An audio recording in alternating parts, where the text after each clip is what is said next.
For a long time, if you wanted a fact, you'd go to the encyclopedia on your shelf. Then, for the last couple of decades, we've all trusted Wikipedia. But now, AI is writing its own encyclopedias, and that brings up a huge question. Can we trust them? So let's dive right into that. When an AI decides to build an entire encyclopedia, where is it getting its information? What sources does it actually trust? Well, that's exactly what some researchers wanted to find out. So they put a new AI-powered encyclopedia under the microscope. So on one side, you have the familiar Wikipedia, painstakingly built by a massive community of human volunteers over years and years. And on the other side, you've got Grokipedia, an AI that writes articles and, crucially, picks its own sources based on its own algorithms. Now, at first glance, they might look pretty similar, but are they really? The researchers did a side-by-side comparison of 72 different articles to see what's actually going on under the hood. And, well, what they found was pretty surprising. The first clue they stumbled upon is actually pretty simple. It's quantitative. It just starts with counting.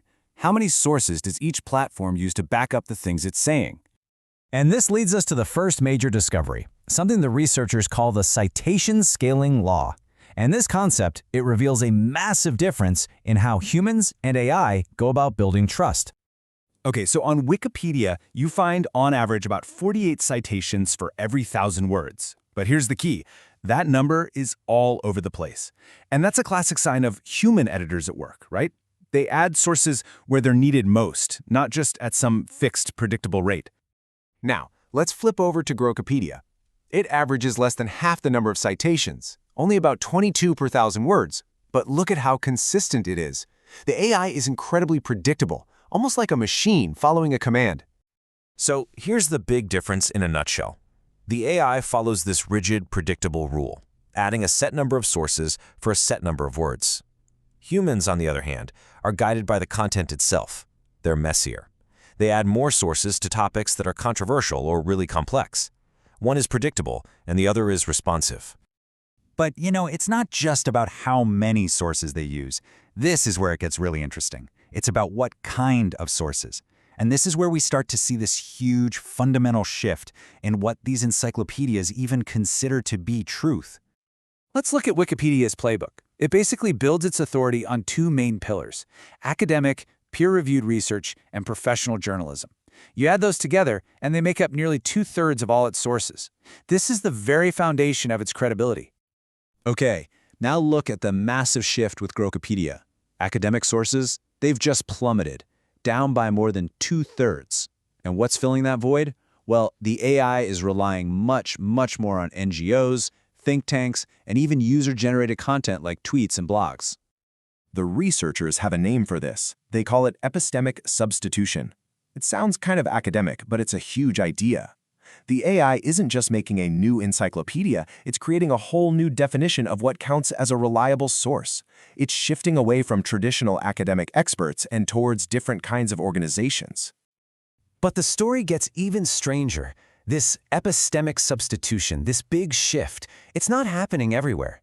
It seems like the AI is playing by two completely different sets of rules, depending on the topic at hand. So for the fun stuff, sports, movies, pop culture, Grokipedia basically acts just like Wikipedia. They both lean heavily on news and journalism. You take an article on a famous sports star, for example, and their sources are almost identical. But when the topic gets serious, things like history or politics, it's a whole different ballgame. For an article on a major historical figure, Wikipedia still relies heavily on academic sources.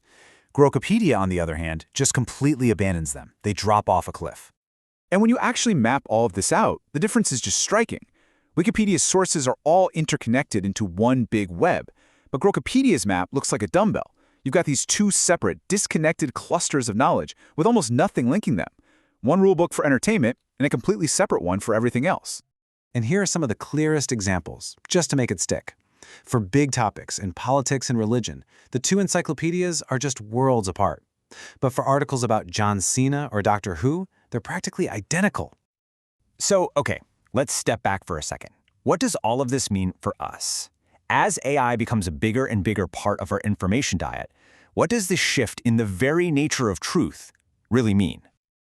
All right, let's just recap what we found here.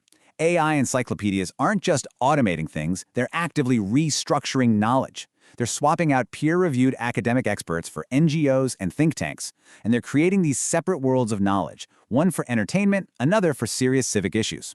What this means is we're heading toward a future of parallel truths built on fundamentally different kinds of evidence.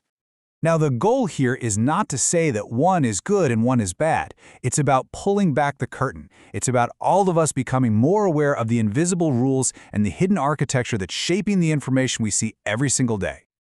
And that's exactly why this stuff matters. We can't just blindly trust these AI systems. We have to demand transparency and accountability through things like algorithm audits, which is exactly what the research this explainer is based on, so we can actually understand how our information is being shaped. And so, this leaves us with a really critical question to think about. As AI becomes our main source of knowledge, it's not just going to reflect our world. It's going to actively help build and shape it. So the real question is, are we ready for that?